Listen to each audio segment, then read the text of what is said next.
Hi, good morning mga kasaka. Umagang kayo lang nga pala dito mga kasaka. At ito nga po pala ako ay manguha po ako ng kangkong para gulayin namin at maulam namin ngayong tanghalian. At bago na tayo maggulay, syempre kailangan muna natin manguha ng kangkong mga kasaka. At dito mga kasaka, ilalaktaw muna natin sa pangunguha ng kangkong. So ngayon mga kasaka, dito na po ako sa pinapangunguhan ko ng kangkong. At medyo kalaliman po dito yung tubig, kaya ito po muntik pong mapuno yung bota natin.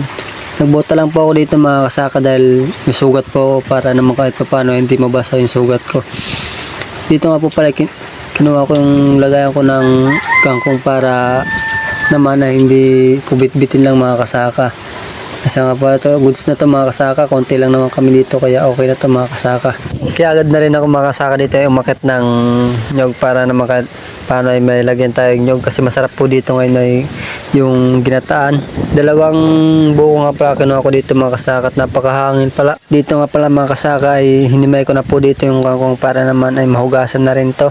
Pagkatapos yung himay na ito nga pala mga kasaka ay hinugasan ko na rin pala ito ng 2 beses at pagkatapos ko maghugas ay diretso sa kawali na po pala mga kasaka para malagyan ng gata at asin dito mga kasaka. At ito pala may luya na linagyan ko rin ng luya kasi mamaya na po ilalagay yung, at dito nga pala mga kasaka nung naluto na medyo yung kangkong natin, nilinagay ko na rin po agad dito yung sardinas at pangalawang gata po.